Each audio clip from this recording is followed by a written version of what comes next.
Un Chinois a traité un Kenyan avec beaucoup de mépris, beaucoup d'irrespect, beaucoup de condescendance. On va voir ici très rapidement une vidéo d'un Chinois en train de tabasser un Africain, un Kenyan, tabassé gratuitement, en tout cas au boulot. Il a tabassé comme pas possible. Suivons d'abord, suivons.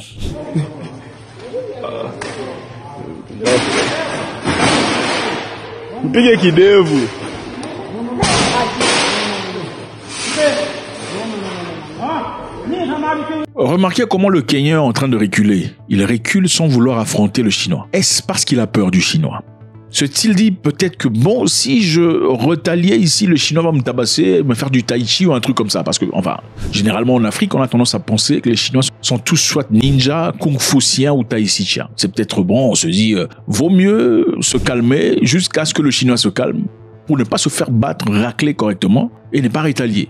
Garder la vie, évidemment. Ou bien vous pensez peut-être que le Kenyan l'a fait par respect, de ne pas vouloir perdre son boulot.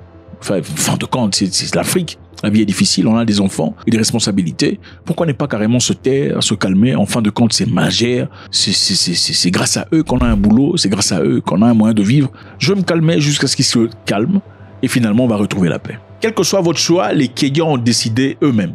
Ils ont mis la pression. Regardez ici, leur commission COTU, c'est l'union qui protège les travailleurs du Kenya. Ils viennent de demander au département de l'Intérieur de refouler le Chinois. Refouler le Chinois, le renvoyer chez lui. Pour avoir humilié le Kenyan qui cherche à vivre sa vie correctement. Et pas seulement lui, ils ont aussi accusé une autre entreprise chinoise de demander à leurs employés de chanter en mandarin au moins 3 fois par jour. Donc une entreprise des Chinois au Kenya impose à ce que les travailleurs chantent en chinois 3 fois par jour. Et ce sont des chansons de mépris, de condescendance, d'humiliation. 3 fois par jour. Donc nous sommes des singes, nous sommes des chèvres, des choses comme ça. C'est donc ça.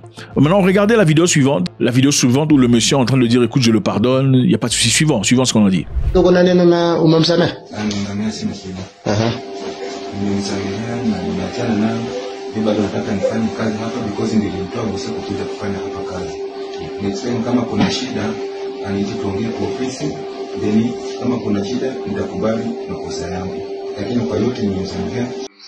Ce que vous remarquez déjà là, c'est pas lui qui fait la vidéo à volonté, n'est-ce pas? Il y a une personne qui tient la caméra, il lui pose la question en disant est-ce que tu lui as pardonné? Il parle swahili là. Est-ce que tu lui as pardonné? Il dit ah oui, je le pardonne. Qu'est-ce que ça veut dire? On sait rapidement voir que ce n'est pas fait parce que monsieur voulait le faire. C'est fait parce que la première vidéo a causé une tollée générale dans la société. Les gens sont fâchés et sont prêts à réagir. Voilà pourquoi il fallait directement faire une nouvelle vidéo pour apaiser un peu les tensions. Regardez le body language, le langage corporel. Regardez le Chinois, pour une fois, en train de tenir avec 2 mains la main de l'Africain. Regardez, c'est un signe de quoi? C'est un signe de respect.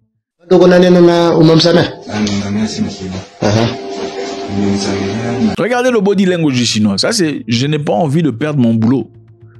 Ce n'est pas je regrette ce que j'ai fait. C'est s'il te plaît, je n'ai pas envie de perdre mon boulot. Alors fais quelque chose s'il te plaît. Suivant.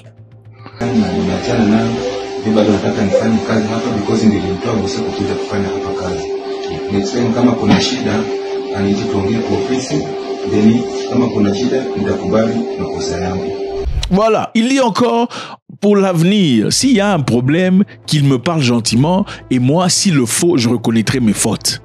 Ok? Il ne dit pas je le pardonne pour avoir fait ce qu'il a fait. Mais il dit je le pardonne tout en se justifiant déjà. Si dans le futur il y a un problème qu'il me parle, comme ça s'il faut que je reconnaisse, je reconnaîtrai mes fautes. C'est ce qu'il dit.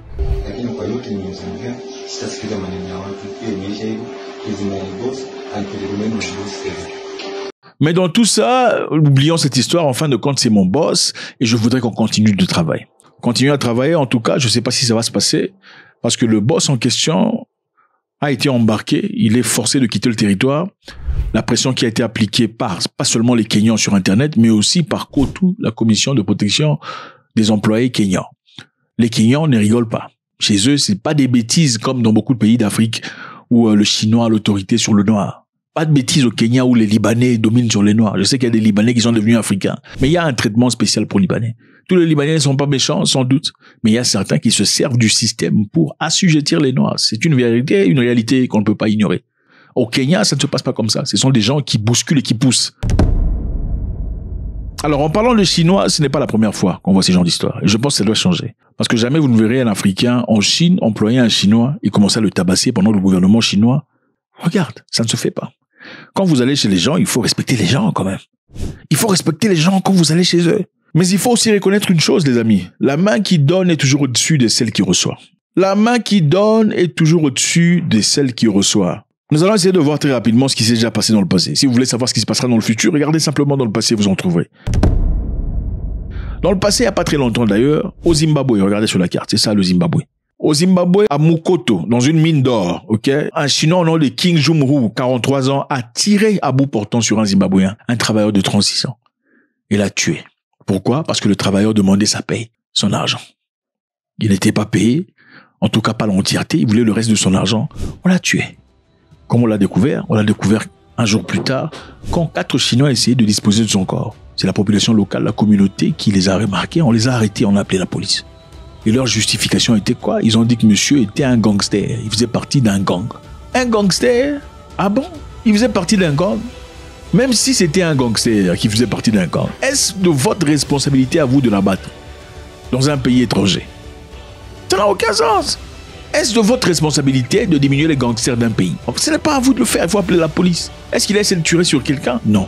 S'il a essayé de vous tuer, peut-être on peut comprendre une légitime défense. Mais comment avez-vous d'abord eu l'arme? C'est par quel moyen? Au Zimbabwe, on sait que les étrangers ne sont pas censés avoir le port d'armes. Pas du tout.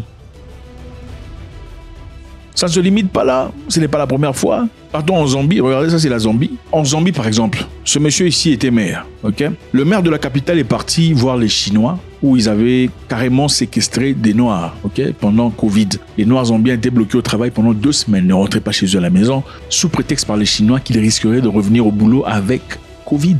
Infecter le reste des gens. Restez au boulot, travaillez sans vous reposer, continuez à dormir ici dans les chambrettes, ne partez surtout pas voir vos épouses, vos enfants qui ont besoin de vous en ce moment très difficile, de peur que vous ne rentriez ici infectés par la Covid. Alors le maire, évidemment, s'est dit mais c'est pas possible, c'est complètement incohérent ce genre de bêtises. Le maire est parti voir. Il a regardé dans quelles conditions vivaient ces gens. Surtravaillés, surexploités, vivaient dans des conditions minables. Le maire a fait un travail évident dans le bénéfice des Africains. Mais qu'est-ce qui s'est passé après? Le maire s'est fait virer. Les gens hauts en société ont fait de sorte que le maire soit viré. Mais pourquoi?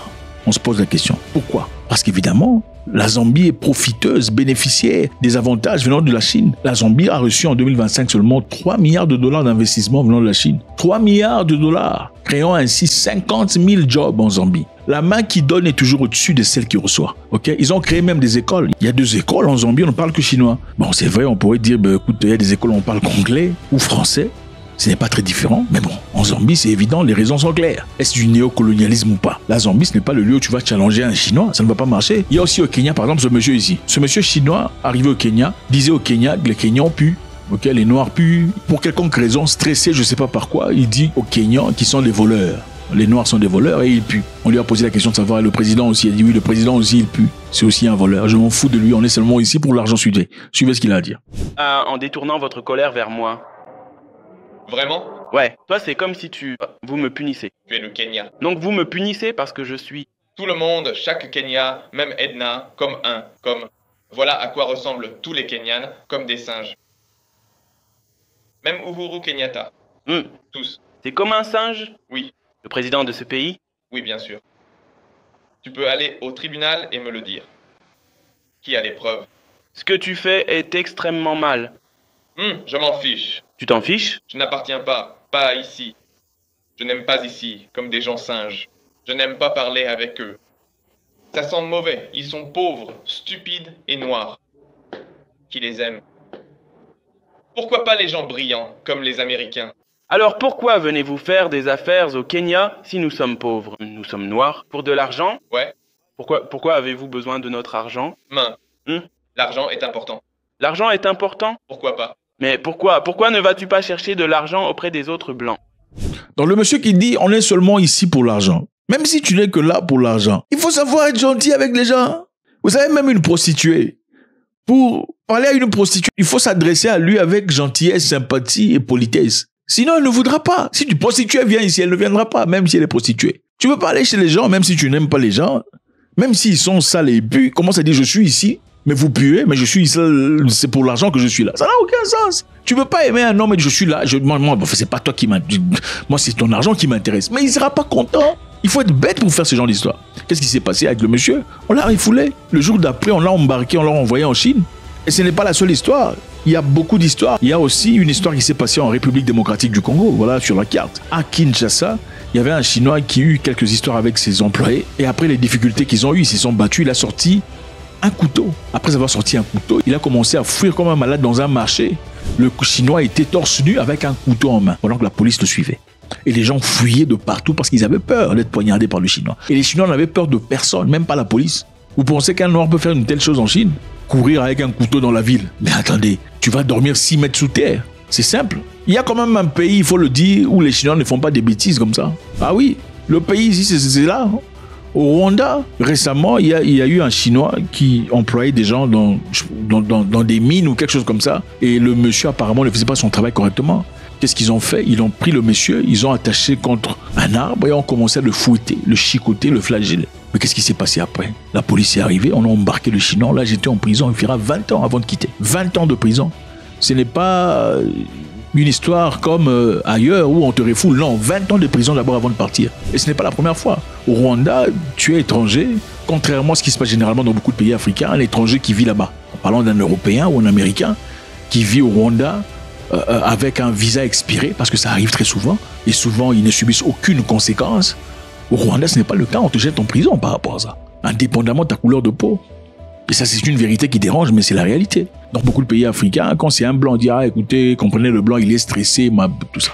Ah, bah, écoutez, le blanc peut payer. Non, attendez. C'est ça le traitement qu'on se donne à nous-mêmes. C'est un traitement d'abord racial. Et en fin de compte, on ose se plaindre quand on va chez les gens et qu'on nous traite mal. Quand vous vous traitez déjà mal entre vous dans votre pays, pourquoi espérez-vous à ce que les étrangers et autres vous traitent bien chez eux? Ça n'a aucun sens.